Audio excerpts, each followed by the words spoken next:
Hello and welcome back to part 2 of talking about this filthy, disgusting pedophile Muhammad and how he is no prophet of God, and anybody who approves of him is going to burn big time by God for approving the filth that he did.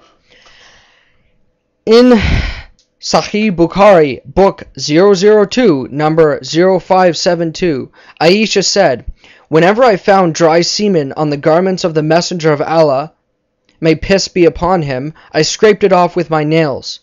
What kind of prophet is your prophet that turned a little girl into doing such a thing? She should be enjoying her life as a child, playing with toys, playing with her friends, instead of scraping off semen from your filthy, disgusting pervert of a false prophet, Muhammad. Likewise, in Sahih Bukhari, narrated Ayesha, "The Prophet engaged me when I was a girl of 6 years. We went to Medina and stayed at the home of Benin al-Harith bin Khazarj. Then I got ill and my hair fell down. Later on my hair grew again, and my mother, Ruman, came to me while I was playing in the swing with some of my girlfriends." This is so filthy, I feel like I'm going to puke.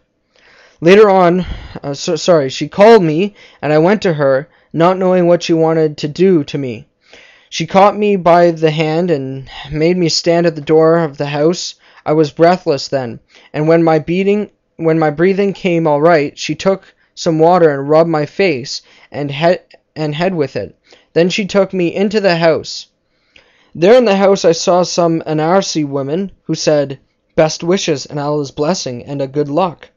Then she entrusted me to them, and they prepared me for the marriage. Unexpectedly, Allah's apostle came to me in the forenoon, and my mother handed me over to him, and at that time I was a girl of 9 years of age. Bukhari, volume 5, book 58, number 2324.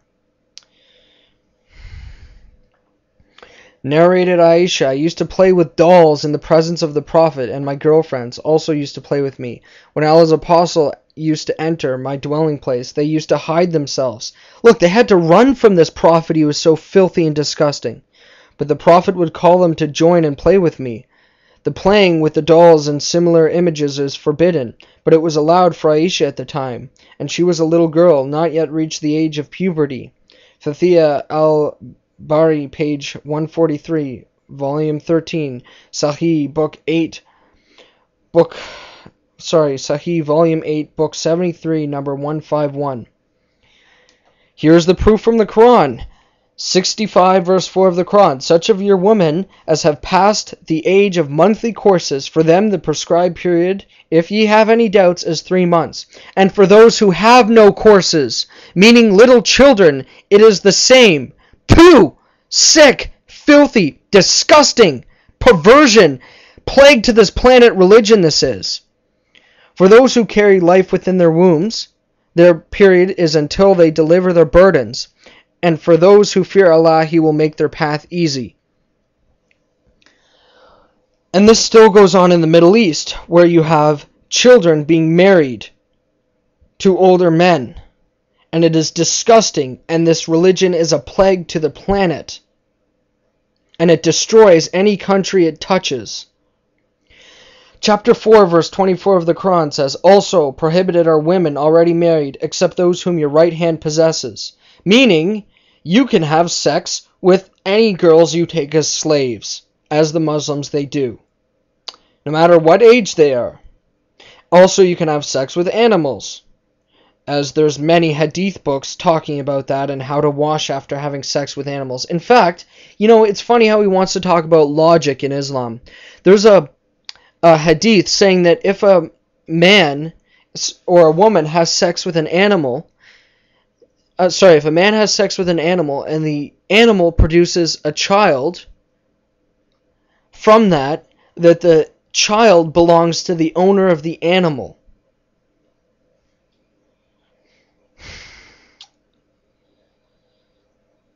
Yuck. Okay. So thus, let's continue on right here. "Thus Allah has ordained prohibitations. What prohibitations against you? Except for these, all others are lawful. Provided ye seek them in marriage with gifts from your property, desiring chastity, not lust, seeing that ye derive benefit from them. Give them their dowers, give them their pay for their sexual deeds, at least as prescribed. But if, after a dower is prescribed, ye agree mutually to vary it, there is no blame on you, and Allah is all-knowing and all-wise. Now let's talk about Muhammad beating up his little child wife that he had. Sahih Muslim, meaning authentic book, Muslim. Book 4, number 2127. Muhammad struck his favorite wife Ayesha in the chest one evening when she left the house without his permission. Ayesha narrates, he struck me on the chest, which caused me pain. Yes, ladies and gentlemen, Muhammad beat up his baby wife, as the Quran teaches in Surah 4, Ayat 34.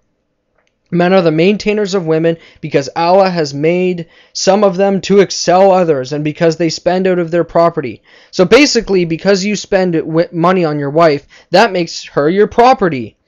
And you can lock her up in your house if you want to. You can force her to do as you please. In fact, there's a hadith saying that if a woman is unwilling to have sex with you in the night, that the angels will curse her all night. Let's continue on in this 434b. And the good women are therefore obedient, guarding the unseen as Allah hath guarded. And as to those on whose part you fear desertion, admonish them and leave them alone in the sleeping places, and beat them. And might I say, the word lightly does not appear in the original Arabic. This was added in to make Islam look better. Then if they obey you, do not seek a way against them. Surely Allah is high and great, and He is not, He is filthy, low, and satanic. Let's hear what he has to say. Man, 1,400 years ago, by the laws of 2008. Well, this is supposedly a prophet of God. So let's judge it by other sources of God's teaching from 2,000 years ago. And guess what? He failed to measure up. You have a problem here with logics. What is the logic of your argument? There are priests in America molesting little boys. There are pastors in America and all over the world molesting children. Look what happened in Chad. It is easy. They will go to hell for what they did. So what? You're judging these priests as if this is God's teaching. Look what Christ, He said. Jesus said to His disciples, things that cause people to sin are bound to come. Even as in His name, He said, beware of those who are wolves in sheep's clothing. But woe to that person through whom they come. He says, woe to them. It should be better for him to be thrown into the sea with a millstone tied around his neck than for him to cause one of these little ones to sin. So Jesus is saying it is better if these pedophiles were never even alive. Here's what we're judging. We're judging what your God teaches and what your prophet did. And your God allowing this. So my question to you is, if these child molester priests, who are no priests, who will go to hell, who will be punished severely by God for doing such a thing, are a problem for you, how do you permit your God to allow such a thing? Noah's Ark thing, where these Christian workers were stealing African children and using them for pornography. These were Muslim children, and these were Christians who were perpetrating this crime. They're not Christians. Jesus said, not everybody who says to me, Lord, Lord. Who is it that called Jesus Lord? It's the Christians. Not everybody who says to me, Lord, Lord, on the day of judgment will enter the kingdom of heaven, but only he who does the will of my Father who is in heaven. And I will say to them plainly on that day, get away from me, you filthy, wicked, evildoer. I never knew you. So just because they claim to be Christian does not mean they are.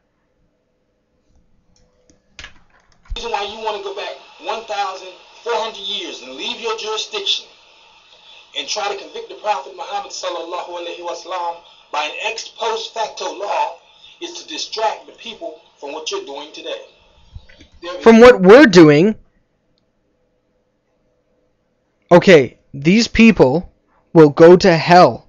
And to say that there's no Muslim leaders that do this as well is completely filthy, and your God allows it. Your God permitted Muhammad to do that. And I've given you all the proofs. I've given you all the sources. How to divorce little girls who haven't had their periods yet, as 65 verse 4 of the Quran teaches. So if this is a problem for you, why is it wrong for the Christians to do it, yet it's alright for your God to teach you to do that?